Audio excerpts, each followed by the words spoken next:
brought to you by Silver Pumps. Top quality और consistent performance के लिए सिर्फ सिल्वर पंप नाम याद रखना। उसामा साहब की चुनाव लड़ने की चर्चा है, क्या कुछ कहिएगा? हम लोग अभी सोच रहे हैं कि उसामा साहब को किसी विधानसभा से चुनाव लड़ाया जाए। बिहार में इसी साल विधानसभा चुनाव है और सभी राजनीतिक पार्टियों ने अपनी अपनी तैयारी तेज कर दी है। तमाम दलों के नेता अपने अपने क्षेत्र में मतदाताओं को गोला बंद करने में जुटे हुए हैं। इसी बीच बड़ी खबर सिवान से निकलकर सामने आ रही है, जहां सिवान के पूर्व सांसद मोहम्मद शहाबुद्दीन की पत्नी हिना शहाब ने स्पष्ट कर दिया है कि उनका बेटा उसामा शहाब आरजेडी के टिकट से बिहार विधानसभा चुनाव में चुनाव लड़ सकता है और ये सीट होगी रघुनाथपुर सीट। जहां साल 2024 यानी पिछले ही साल अक्टूबर के महीने में हिना शहाब अपने बेटे के साथ आरजेडी में शामिल हुई थी। लंबी नाराजगी के बाद हिना शहाब और उसामा शहाब आरजेडी से मिले और उसमें शामिल हुए। उसी वक्त से माना जा रहा था कि ये सारी चीजें चुनाव को लेकर ही हो रही हैं। अब उसामा शहाब की मां हिना शहाब ने बड़ा बयान दे दिया है उसामा शहाब के चुनाव लड़ने को लेकर। उसामा साहब की चुनाव लड़ने की चर्चा है, क्या कुछ कहिएगा? हम लोग अभी सोच रहे हैं कि उसामा साहब को किसी विधानसभा से चुनाव लड़ाया जाए।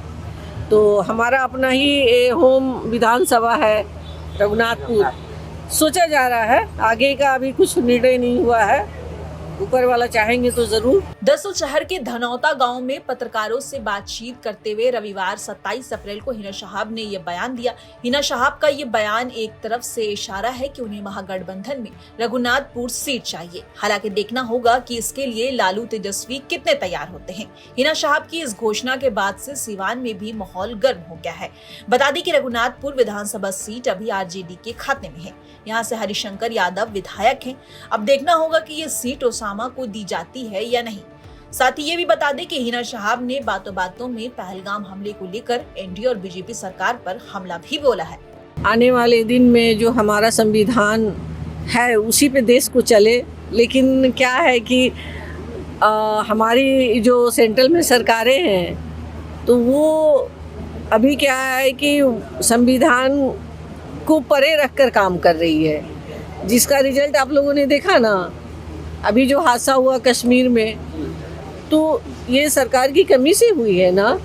अगर सरकार अलर्ट रहती, अगर किसी फंक्शन में बिजी नहीं होती तो इतना बड़ा हादसा नहीं होता, इतने हमारे देश के लोगों की क्षति नहीं होती। मैं उनको नमन करती हूँ और हम लोगों ने उनको 1 मिनट का श्रद्धांजलि भी दिया है। और आगे जो बच्चों का प्रोग्राम है, जो प्रोत्साहन का है, जो बच्चे बहुत मेहनत से कंपटीशन से अव्वल आए हैं, उन्हें हम लोग हौसला अफजाई करेंगे उनके, और उनको जो भी सम्मान करना है उन्हें हमें सम्मान करेंगे। फंक्शन में बिजी थे, जिसका नतीजा हुआ कि हमारे इतने सारे लोग शहीद हो गए। तो उसको मैं दुख व्यक्त करती हूँ और दिल से मैं चाहूँगी कि आने वाले दिन में कभी ऐसा घटना ना हो। 1 मई को पुण्यतिथि साहब की जी से मनाया जा रहा है। जी, हर साल की तरह इस साल भी मनाई जाएगी श्रद्धांजलि दिवस, और आप सभी लोग आमंत्रित रहेंगे उसमें।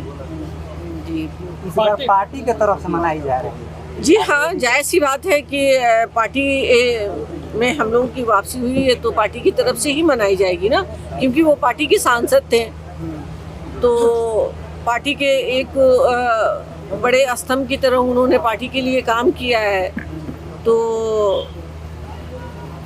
सबका हक बनता है कि उसमें शामिल हो और श्रद्धांजलि दे, ताकि आने वाले दिन में उनकी कीर्ति को हमेशा हमेशा याद रखा जाए। और जो उन्होंने एक विकास की लकीर को खींचा है, उस पर हम लोगों की चलने की ज़रूरत है, उसको आगे बढ़ाने की ज़रूरत है। बस यही हम लोगों का संदेश है। हिना शहाब ने ये भी जानकारी दी है कि इस बार शहाबुद्दीन की बरसी पार्टी की तरफ से धूमधाम से मनाई जाएगी। सिवान से चंदन कुमार की रिपोर्ट, बिहार तक।